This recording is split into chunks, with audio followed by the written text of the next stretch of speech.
All right, thanks for being here. It is our second hour, Tuesdays. I love this hour in particular because this guy comes through his journalism, his award-winning investigative work is second to none. He's a terrific. So he's not reporting about SZA?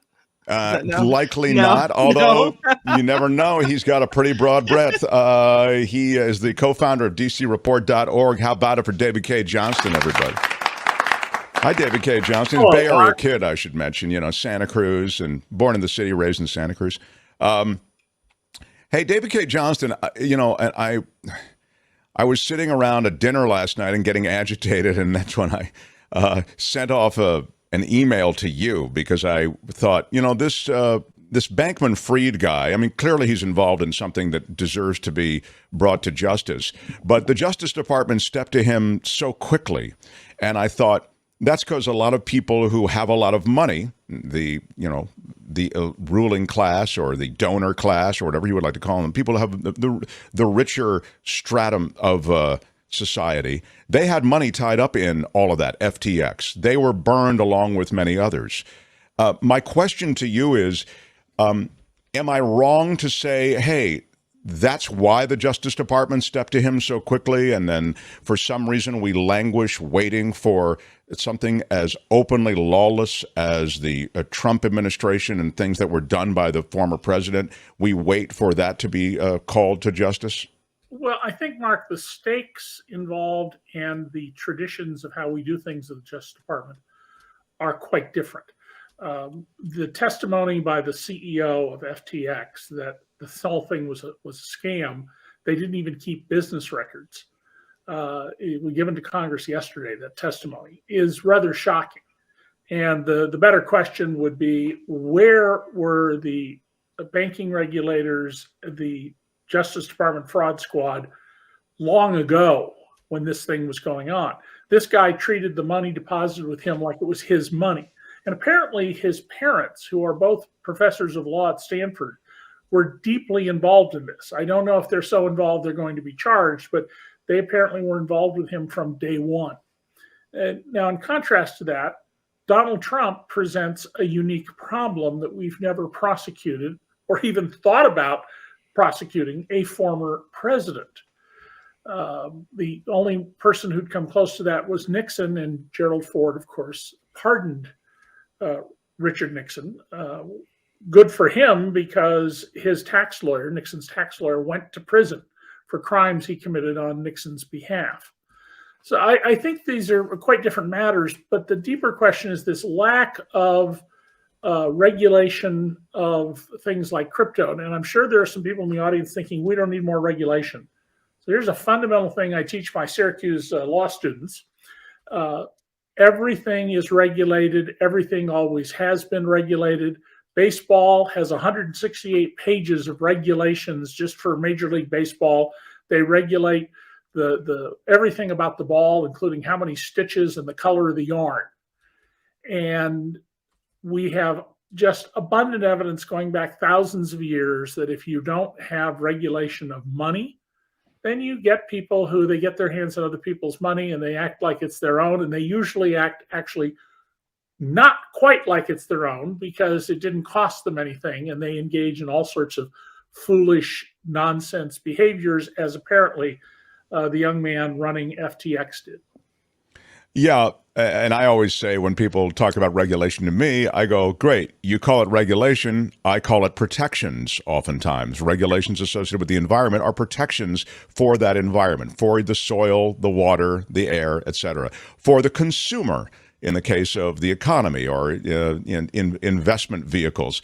It is an interesting contrast then, David. I think you make the point so well about the kind of political predicament that we find ourselves in and the legal predicament with the former president. But it is interesting then let me compare the Bankman-Fried situation and the Madoff situation to what happened with the mortgage crisis, which was clearly manipulated by those who knew these were troubled vehicles. Now, I guess they were legal. Is that why wasn't there a greater price paid? I know that this soil has been tilled before, but help me till it again one last time, would you? Well, the journalism on this has totally misled people. So let me walk through this. There is an excellent report. It cost less than $10 million. And let me point out that the Bill Clinton Monica Lewinsky investigation cost 10 times that much money. The report is online at Stanford University's website. It's the Financial Crisis Inquiry Commission, or FCIC. So if you put in FCIC report, stanford.edu, you can read this report. No one has ever shown a single error in it. And what it shows is that the George W. Bush administration, for all practical purposes, stopped requiring underwriting of loans. Underwriting is you want to buy a house and you have to show, here's your income, here's your credit report, here's your transactions that are likely to occur in the future, like more paychecks to qualify for that loan. They just basically threw that out the window. We know that 20% of all the loans during the period that led up to the economy collapsing in 2008 were written by one institution down in suburban Los Angeles and run by a man named Angelo Mozillo, who was not personally indicted despite extensive testimony under oath that he knew perfectly well these were all fraudulent loans. They had what the journalist Michael Hudson brilliantly labeled arts and crafts rooms, where they would make up W-2 and 1099 statements to show income at one point that people didn't have. And the regulators completely failed to do their work here. And no, it was not legal. Fundamental principle. Fraud is always and everywhere a crime, Mark. Yeah, clearly what you just described is illegal. Right. And when Barack Obama went on 60 Minutes shortly after he became president and said, oh, these things they did are terrible, but they're not illegal, I remember getting out of my chair and shouting at the television, you know, you taught constitutional law. How can you say that? Fraud is always and everywhere a crime. But just a very few people were prosecuted. And one of the things I wrote about in a story for Newsweek when I was writing for them maybe 10 years ago was that Eric Holder, the attorney general who had been a corporate lawyer, went back to being one after his time as attorney general, went around for 10 months saying they had massive investigations going on of people on Wall Street, even though he had been told, I was able to prove from documents, that there were no such investigations going on, which means the attorney general of the United States perpetuated this lie that the government was going to prosecute these people. And I think what really happened is the Obama administration, looking at the collapse of the economy, said Americans aren't going to care who goes to jail. They're going to care we get the economy fixed. And they let these miscreants off. And the same people are still running the too big to fail banks. Yeah. You know, they were right if that was the calculus they did. People really just wanted the economy back up. Politically, they were right. Oh, no. Clearly, they're wrong. Are you kidding? They're absolutely wrong. I mean, it was. I mean, morally wrong, ethically wrong. However you want to, whatever yardstick you want to use. It's awful. I mean, that's exactly my point. But I guess what I'm saying is the calculation they made that, look, people just get the economy back. People won't be looking at who's going to jail or if people are going to jail. The too big to fail thing. I mean, it's crazy. I mean, exposed for yet another moment. You have these moments where it's just so nakedly clear, you know, who's in charge and what you can get away with in America. Right. It exposed for a moment, what, too big to fail. What? These are lawless institutions. There are new financial products that have been developed on Wall Street that do the same thing that we had more than a decade ago with credit default swaps. The real problem with the credit default swaps was that their total value at one point was more than the net worth of the planet. And the premiums that were paid were tiny. So it's as if you could go buy, I could go buy at my age, almost 74, $1 million life insurance policy for $10 a year. Clearly, it'd be great for me my family if it pays off, but not so good for me. But if everybody was doing that, the system would fail because that's not a big enough premium. Well, that's what the credit default swap thing was really ultimately about. It was not pricing the insurance premium you're buying high enough to cover the losses. Well, we have new products developed since then that are even bigger in dollar volume. And this keeps happening. And, you know, regulation, I taught regulation for 8 years at Syracuse. And one of the points I always try to get across to my students is that Well-run regulation protects honest people. It's the dishonest people who will make a short-term gain and cause damage, but a lot of the damage they'll do will be to people who behave honestly in business. So we really are shortchanging the interests of people with integrity by not pursuing this. And we don't make any serious effort in this country to pursue white-collar crime. Compared to the level of white-collar crime in this country, it's absolutely insignificant. Yeah, I mean, even the IRS, which was rolled back, I mean, the white-collar, high-end IRS was rolled back, enforcers I'm talking about, by the last administration. You see, again, maybe another naked example of how the moneyed class is protected by those that they own, the politicians and the legislators they own. And yet the money class is often the victim of this. It's the not so sophisticated, not so well advised people with money who get wiped out. And it's the sharks who make money, and they're hard to catch. I mean, one of the things I remember a very senior federal prosecutor telling me a long time ago when email came around was he said, we will catch these guys who are crooks, CEO crooks, if they use email. But if they go through an assistant, and some of them go through two assistants, they always have plausible deniability and they don't use email. If you use email, sooner or later, you write something stupid that will expose you if you're engaging in criminal behavior. But going through two assistants will absolutely insulate you from criminal charges unless your assistants are really savvy and write notes saying, well, the boss told me to do this, but I understand what he really wants is the following. I didn't realize that by insulating yourself that way, you could truly, if literally it's as simple as making sure that it goes through two assistants, David Cay Johnston? Because what you do is, I'm the head of the too big to fail bank. So I tell my first assistant, here's what I want you to do, which is totally inappropriate. He or she then tells the second assistant, who then writes the instructions. Well, years later, the regulators come to me and say, this instruction went out from your secondary assistant. And I go, oh my God, I never saw that before. No, that's not what I said at all. They misunderstood. I mean, I see. It's plausible deniability. Yeah, it's the plausible deniability thing. People are saying in the chat, they're talking about the high-profile, often celebrity cases by which the government makes examples and sort of creates the impression that they are minding the store. Felicity Huffman, they talk about Martha Stewart. People sent to prison for something fairly minor in the case, again, compared to what we're talking about. And yet it does create the impression that the government, won't let anybody skate if they're taking these people down. This is a policy known as general deterrence. Local police departments try to catch every murderer, rapist, armed bandit, burglar. Every one of them. That is general deterrence. That's specific deterrence. What the government's trying to do is pick somebody like Felicity Huffman, say, we're going to put you in jail, and then expect that lots of other people will not engage in that behavior because they're going to hear about that behavior. Here's one of the problems with the government's approach to this. I asked the IRS one year for, under the Freedom of Information Act request, every press release put out by any IRS office anywhere about criminal cases.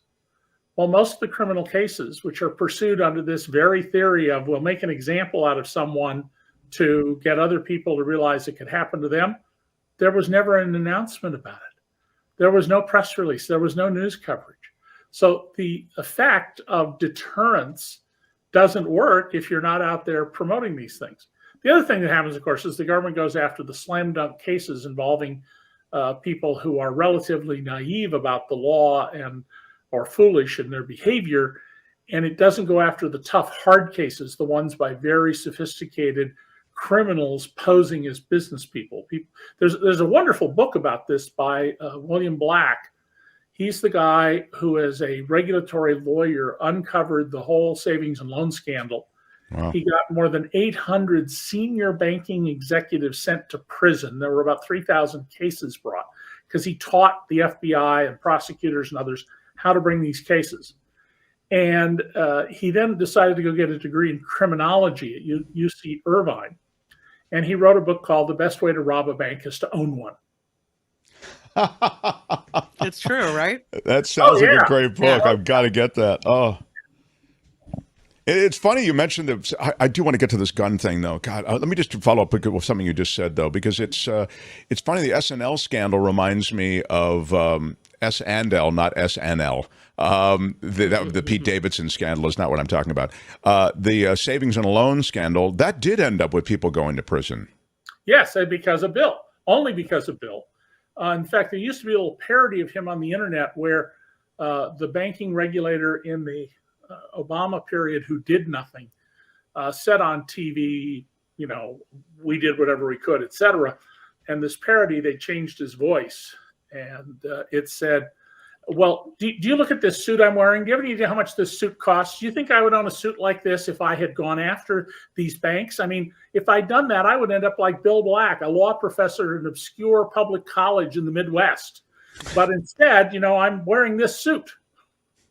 Oh, my God. And it was spot on. That's why the guy brought to get it removed, because it was such a devastating analysis. God, that's wild. I want to ask you about this just to, sort of meanwhile on the other side of town type thing. At dcreport.org, and I hadn't been aware of this until I saw it on your website, dcreport.org. There is an effort on the part of two pastors and others who are plaintiffs in this case to challenge the New York gun law. New York's got some pretty good gun laws. I mean, you live in New York. You can speak to that on some level. But they want parishioners to be able to bring guns into their church, and they are challenging this to make it possible in a court of law. Yeah, there's a whole group of just fanatical Second Amendment people who are absolutists. And New York has a law that says that certain areas are off base for bringing guns, schools, houses of worship. Now, if a house of worship wants to let you bring guns, I have a little trouble understanding why, if you're Christians, because you're supposed to turn the other cheek, et cetera, et cetera. Maybe the law could be rewritten to say, unless the religious group invites people to bring guns. But there's no limit to the number of actions that are being brought and are going to be brought by Second Amendment absolutists. So let me point out, no right in the Bill of Rights is absolute. The Supreme Court has held very clearly under the First Amendment that if you reveal troop movements during combat, you can be prosecuted for that, and the government can restrain you from disclosing that information. One of the examples I use with my students is that you could revive the Aztec religion just fine. But the moment you place your naked virgin on the altar and raise your knife to take her heart out, you don't even have to touch her. You just have to raise the knife. You have committed a crime, and that's not going to be allowed under the free exercise of religion, even though an authentic Aztec believer would say, well, we have to do this. It's part of our religion. And on the Second Amendment, I want to point out that two things have happened. The Supreme Court has edited out of the Second Amendment the first words, a well-regulated militia. That's just no longer applied. We're not seeing well-regulated militias, which means connected to the government and people who are trained and authorized, like the National Guard. Secondly, there's no mention of guns in the Second Amendment. The word used is arms. Well, a nuclear weapon is an arm. In fact, at one time, Apple IIe computers were considered to be arms because they could be used to plot the trajectory of artillery. So we now have nuclear weapons that'll fit in a backpack. And if we're going to be absolutists about the Second Amendment, I want a personal nuclear weapon to carry in my backpack because nobody is going to mess with me. Well, guess what? There's a law that says it's a crime to possess a nuclear weapon. And sooner or later, somebody just might bring that complete loser suit, but might bring it. No right is absolute. And the Second Amendment absolutists don't understand that. And they have this belief that more guns will make us safer against all the evidence from all around the world. That's crazy. That's nuts. If you want to read more about it, it's at dcreport.org. I mean, again, you'll read about these two pastors who are among the plaintiffs arguing the state shouldn't bar firearms from churches. So crazy. Yeah. We do have a question from David Evans. Can you ask David where he got his SoCal High School 67 sweatshirt? My coworker graduated from SoCal in 67 and wants one too. She's listening right now. Thank you. Well, I have a couple of those sweatshirts. One of them was from a website, not Classmates, but a competing website that has high school alumni around the country. But the one that I have that says SoCal High Debate Team, and another one, my grown children just custom ordered from a t-shirt shop. I also have a SoCal High hoodie sweater, and it has night on it. The first year the high school opened in 1962, and it was barely open. I mean, there was no swimming pool. There weren't really athletic fields. It was just classrooms. Parking lot wasn't even paved for students. We had an art student, brilliant art student, who was a big fan of Andy Warhol, and he designed the SoCal High Night, and they still use it to this day. And he painted all the 55 oil drum garbage cans they put around the campus, and one of them, as an homage to Andy Warhol, was cream of elephant soup. Well, anyway, there are places that will make you up a t-shirt any way you want. This one from Syracuse that I'm wearing, law school, was a fundraiser run by students. Anything else, Kim? Did anybody? David gets so much love. You get all these questions related to very cool, David. This is great.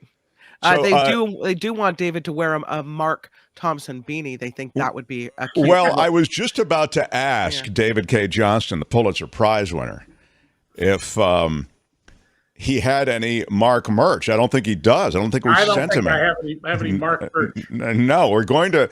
So, Albert, can we get, or even David, if you can bang out your mailing address wherever I can send you some piece of merch. I will send that to you. What I have is a collection of coffee cups from TV shows. And when Air America was around, if you remember. Oh, sure. Yeah. They had 24 coffee cups made up that said Air America. And like the last week they were on the air, I was on, I think it was Janine Garofalo's show, but it might have been one of the other hosts. And I said at the end of the show to them, "You're going to close this week. I'm taking this cup. Unless you I'm liberating this cup for my cup collection." So I've got, MSNBC. I have one from the late Ed Schultz, the only. Oh yeah, of course. He used to say, as a working class representative on national TV, that he speaks for people who take a shower after they go to work. That's a great line. I never heard that. Well, that's the Mark Thompson show. Hey.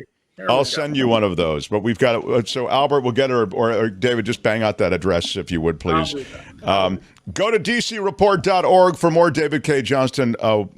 Just wonderful journalism. As I mentioned, that New York piece was there. I didn't know about it till I saw it there at dcreport.org. His breakdown, David's breakdown of earnings and of wages in America, you've got to see that. It's a 3 or is it 4-part series? Well, it's 3 parts. There should be a 4th. I haven't put it up yet because there's one little niggling detail I'm having trouble tying down for sure. That's good, actually, because I'm thinking, God, I thought he mentioned a 4th part, but I've only read 3 of them, and I can't see a 4th part. So anyway, there are 3 up there right now. It's dcreport.org. He's here with us on Tuesdays. David, thank you, and we'll talk to you next week. Take care. David Cay Johnston, everybody. Thanks, David. Yeah. Pretty